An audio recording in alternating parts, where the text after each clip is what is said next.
চাঁদপুরের মতলব দক্ষিণ উপজেলা পরিষদ নির্বাচনে ভাইস চেয়ারম্যান পদে প্রার্থী হয়েছেন স্বামী মোহাম্মদ শাহ আলম খান ও তার স্ত্রী ফাতেমা আক্তার। দুজনেরই মনোনয়ন বৈধ ঘোষণার পর অপেক্ষায় আছেন প্রতীক বরাদ্দের।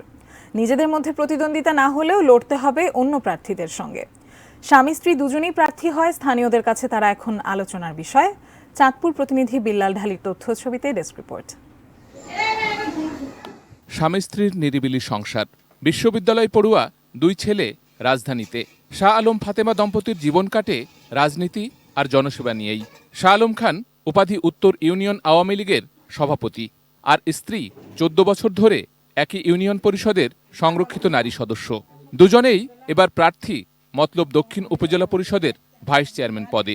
23 এপ্রিল পাবেন প্রতীক, তারপরই ছুটবেন ভোটারের দ্বারে দ্বারে।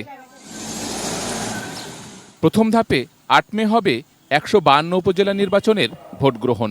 সেই তালিকায় আছে মতলব দক্ষিণও। ভাইস চেয়ারম্যান পদে লড়বেন শাহ আলম খান এবং নারী ভাইস চেয়ারম্যান পদে স্ত্রী ফাতেমা আক্তার। জয়ের ব্যাপারে আশাবাদী দুজনেই। নিজেদের মধ্যে লড়াই না থাকলেও দুজনেরই রয়েছে শক্ত প্রতিদ্বন্দ্বী। মহিলা সদস্য হিসাবে জনগণের পাশে ছিলাম। আমরা চাচ্ছি আরো উপরে থানা পর্যায়ে, উপজেলা পর্যায়ে আমরা জনগণকে সেবা করার জন্য। আমিও ভাইস চেয়ারম্যান হিসাবে প্রতিদ্বন্দ্বিতা করিতেছি। যদি জনগণের সাড়া পাই তাহলে অসহায় মানুষের পাশে থাকতে পারবো। মতলব দক্ষিণে আরও 4 জন ভাইস চেয়ারম্যান প্রার্থী থাকলেও বেশি আলোচনা শাহ আলম ফাতেমা দম্পতিকে ঘিরে। 1,57,000 ভোটার অধ্যুষিত এ উপজেলায় 2 ভাইস চেয়ারম্যান পদে স্বামী স্ত্রীর জনসমর্থন দেখতে ব্যাপক আগ্রহ জনমনে। জীবনে আর দেখি না, এইবার দেখিলাম স্বামী স্ত্রীর দুজন দাঁড়াইছে।